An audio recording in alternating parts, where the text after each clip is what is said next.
வேதியியல் ஆராய்ச்சி தலைவர் மற்றும் இணை பேராசிரியராக LRG மகளிர் கல்லூரியில் பணியாற்றி வரும் முனைவர் நளினி அவர்கள் அனாலிட்டிக்கல் கெமிஸ்ட்ரி யூனிவர்சிட்டி ரேங்க் பெற்றுள்ளார். கேட் மற்றும் CSIR நெட் ஆகியவற்றில் தேர்ச்சி பெற்று பகுப்பாய்வு வேதியியலில் முனைவர் பட்டம் பெற்றுள்ளார். சர்வதேச பத்திரிகையில் 10 கட்டுரைகளை வெளியிட்டுள்ளார்.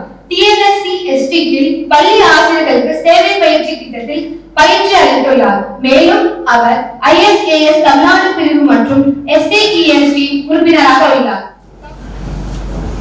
அனைவருக்கும் மதிய வணக்கம்.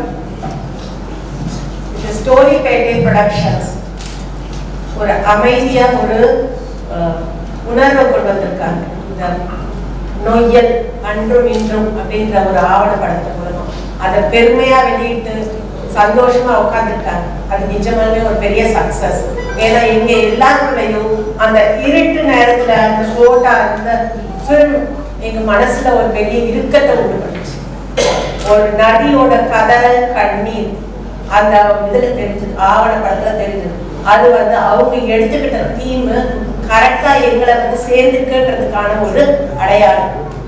அத அந்த உணர்வு எங்க எல்லாரும் மனசுலயும் ரொம்ப ஆழமா பதிச்சு. நான் சென்னையில பிறந்து வளர்ந்தவன்.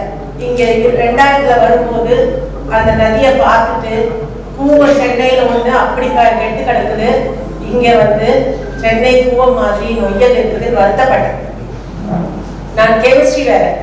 ஸோ அந்த கெமிக்கல் கலக்கிறதோட இஃபெக்ட் மனுஷனுக்கும் சாயிலுக்கும் ஏருக்கும் எவ்வளவு பொல்யூஷன் இருக்கும் அப்படிங்கிற உணர்ந்து ரொம்ப வருத்தப்பட்டிருக்கேன். ஏன்னா அதுல அத்தனை உயிர் ஜீவன்கள் கொக்கு, நிறைய நாய் எல்லாமே அங்க சாப்பிட்டுட்டு இருக்கு.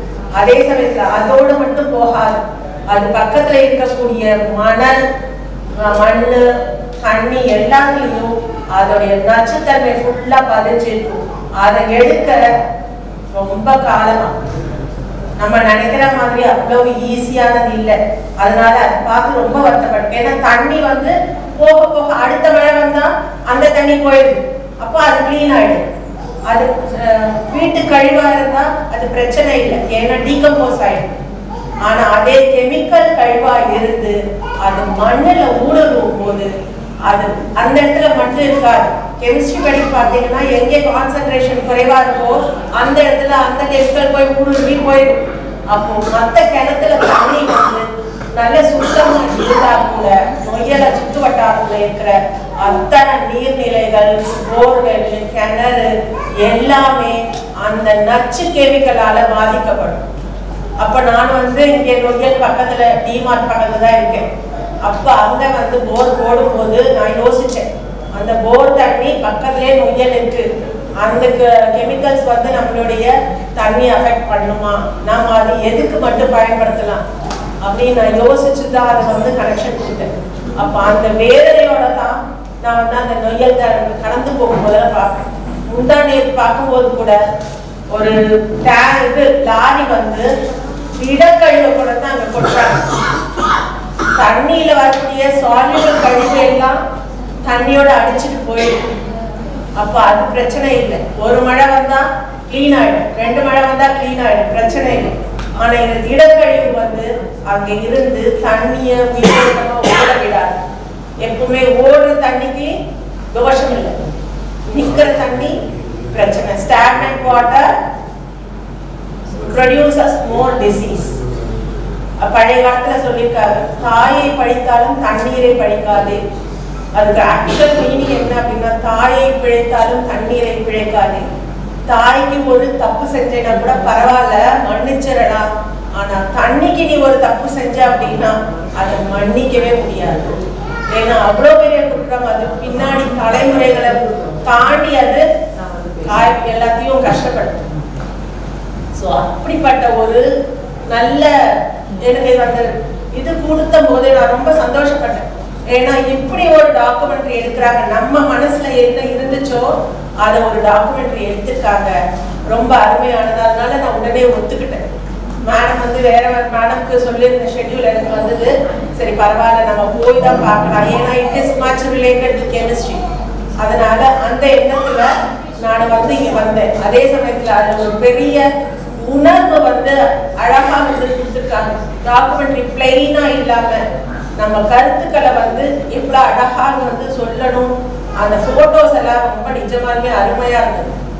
ஏன்னா அந்த காட்சி தான், இதுல வந்து கதை கிடையாது. அந்த காட்சிகள்ல வந்து அவங்க அழகா சொல்லியிருக்காங்க. எவ்வளவு வந்து அந்த நதி வேதனை அடையும், நம்ம அந்த நதியை பார்த்து வேதனை அடைகிறோம், ஆனா அந்த நதியும் அவ்வளவு வேதனை அடையுதுன்றத அந்த வழித்தடங்கள் மூலமா அது எவ்வளவு அசுத்தமா இருக்குன்னு காட்டியிருக்காங்க. அதனால ரொம்ப அழகா அந்த ஆவணப்படம் எடுத்திருக்காங்க. எடுத்த அந்த தீம் வந்து really very much appreciated theme. ஏன்னா மற்ற தீம் எடுத்தா கூட இங்க இந்த திருப்பூர்ல இந்த தீம் வந்து ரொம்ப எப்பவுமே அது வற்றாத ஜீவன மாதிரி இது வற்றாத ஒரு தீம். என்னைக்கு இந்த நொய்யல் சுத்தமாகிற வரையிலும் இந்த தீம் வந்து கண்டிப்பா ரொம்ப அப்படியே ஆழமா எல்லார் மனசுலயும் இருக்கும். அப்ப இதை வந்து மேடம் சொன்னாங்க, ஸ்கூல்ஸ்லயும் காலேஜஸ்லயும் கொடுக்கலாம் அப்படின்னு. அதை விட ஒரு படி மேல போய் நான் என்ன சொல்றேன் அப்படின்னா, ஒரு சினிமா திரையரங்கிலையும் அட்வர்டைஸ்மெண்ட் போட்டாங்க இல்லையா, அது 10 நிமிஷம் முன்னாடி நீங்க போடுங்க, அதுக்கு ஒரு உரிமை வாங்குங்க. அதை வாங்கி அங்க போட்டீங்க அப்படின்னா கண்டிப்பா பொது ஜனங்களுக்கு போகும். குழந்தைங்களுக்கு சொல்லி கொடுக்க பிரோஜனம் இல்லை. இந்த தப்பு பண்ற வியாபாரிக்கும் அந்த பிசினஸ் மேனுக்கும் மற்றவங்களுக்கு தான் நம்ம சொல்லி கொடுக்கணும். அது பெரியவங்க தான். அப்போ திரைப்படம் பார்க்க வரவங்களுக்கு அதை 10 நிமிஷம் டாக்குமெண்ட்ரி நம்ம போட்டு காட்டினோம் அப்படின்னா கண்டிப்பா இது நம்மளுடைய பெரிய பெரிய சக்சஸ்க்கு ஹெல்ப்ஃபுல்லா. ஏன்னா அது மூலமா ஒரு வியாபாரியும் நினைப்பான், ஐயோ நாம வந்து அந்த கழிவை கொண்டு போய் அதை கொட்டக்கூடாது அப்படின்னு. அதனால இந்த அந்த ஒரு படி மேல போய் அதுக்கு ஒரு முயற்சி எடுக்கலாம். ஸ்டோரி பேட்டை ப்ரொடக்ஷன்ஸ் வந்து என்னுடைய ஒரு வேண்டுகோளையும் ஒரு முயற்சியா எடுத்து செஞ்சாங்கன்னா நிஜமாலுமே நாங்க சந்தோஷப்படுவோம். ஏன்னா இது வந்து அடுத்த தலைமுறைக்கு நிஜமாலுமே சுத்தமான தண்ணி நம்ம கொடுக்கணும். அந்த சுத்தமான தண்ணி கொடுக்கறது நம்மளுடைய கடமை. அதுல ஒரு படி எடுத்து வச்சிருக்காங்க. அந்த ஒரு படியை நம்ம இன்னும் சிறப்பா முன்னேறதுக்காக நம்ம உதவி செய்யலாம்.